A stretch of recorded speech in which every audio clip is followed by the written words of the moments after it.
Fueron halladas tus palabras y yo las comí, y me fueron por gozo y alegría de corazón.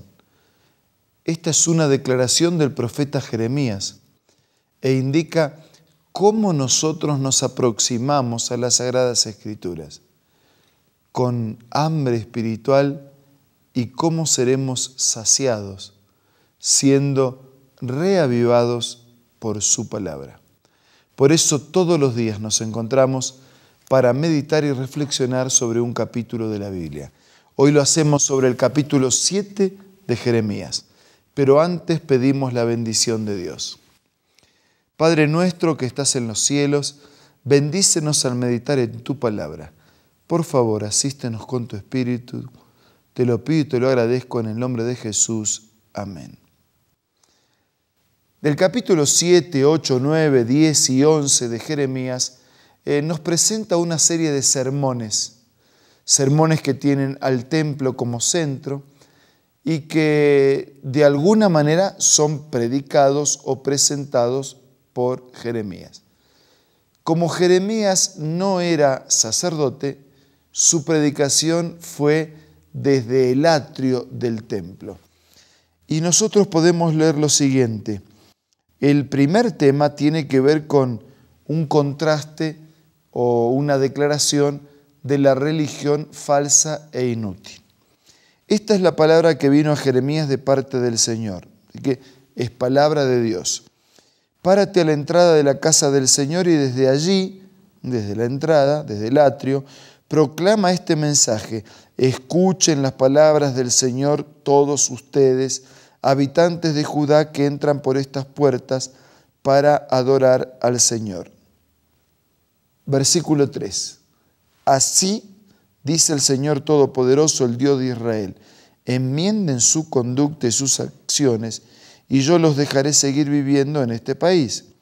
No confíen en palabras engañosas que repiten: este es el templo del Señor, el templo del Señor, el templo del Señor.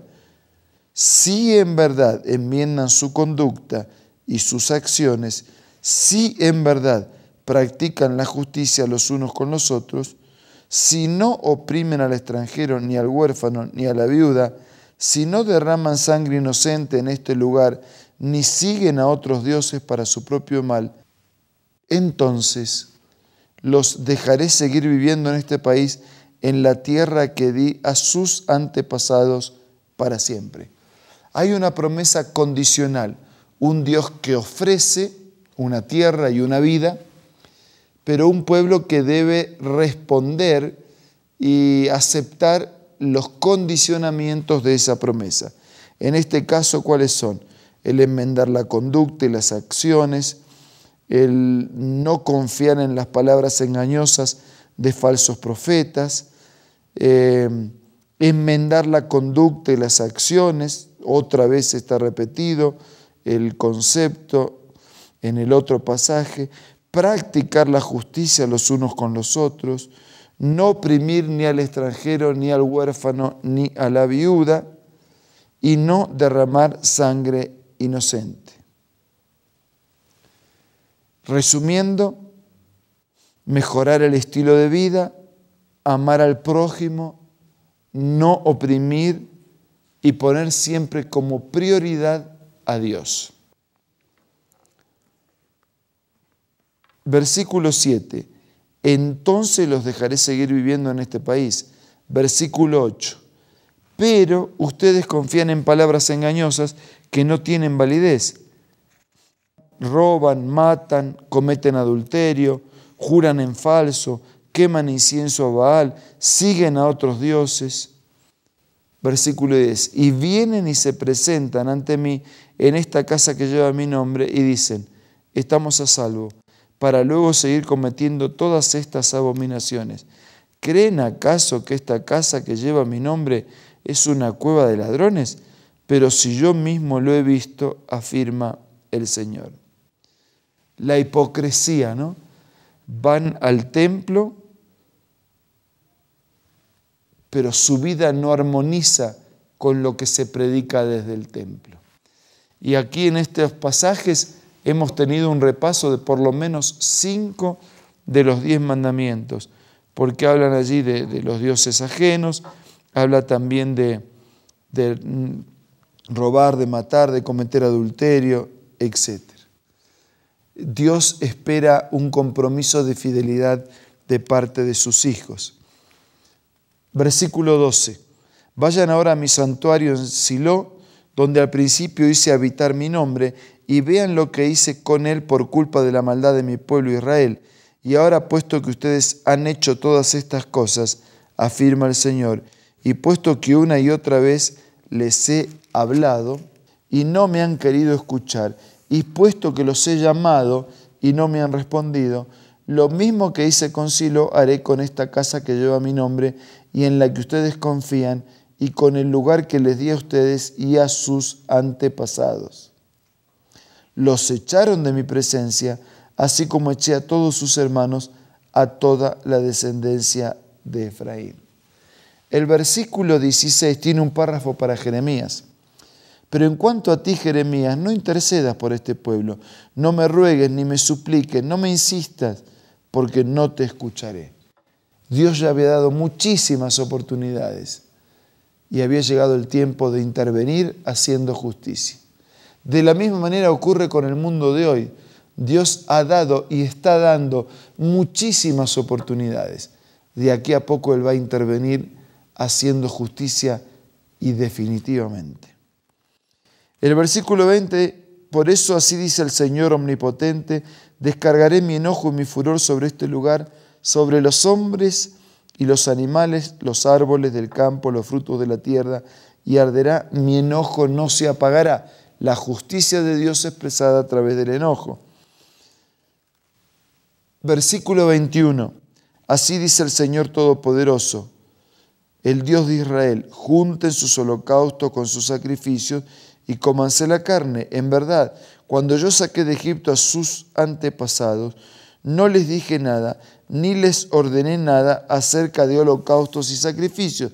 Lo que sí les ordené fue lo siguiente: obedézcanme, así yo seré su Dios y ustedes serán mi pueblo. Es que para Dios la obediencia es mejor que el sacrificio, que el ritual, que el formulismo. Obedézcanme, así yo seré su Dios y ustedes serán mi pueblo. El capítulo continúa, aparece desde el versículo 30 en adelante el valle de la matanza y cómo las personas, el escenario muestra, revela la intervención de Dios y los actos justos del Señor, terminando con el pecado y con los pecadores que no resolvieron sus cuentas con Él. La religión falsa e inútil. No tiene sentido un manto de religiosidad externa. No tiene sentido una vida de hipocresía, como una cáscara de nuez vacía, sin semilla, sin fruto, puro ruido. No tiene sentido. Tenemos que estar agradecidos de tener la oportunidad de vivir íntegra, auténtica, fielmente el mensaje de Dios. ¿De qué otra manera podríamos reaccionar frente a la verdad y al mensaje revelado del Señor si no es con una experiencia de vida auténtica, íntegra y totalmente responsable? Que podamos en los minutos que siguen aprovechar la oportunidad, hablar con Dios y decidir qué queremos hacer de nuestra relación con Él. Vamos a orar.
Padre nuestro que estás en los cielos, perdónanos si tantas veces solo hemos mirado nuestra fachada para dar la idea de un religioso. Ayúdanos, queremos ser auténticos, íntegros, limpios, fieles. Bendice a cada uno de nuestros queridos amigos y concédenos la manera de vivir así. Te lo pido y te lo agradezco todo en el nombre de Jesús. Amén. Muchas gracias por su compañía. Nos reencontramos mañana para seguir siendo reavivados por la palabra del Señor.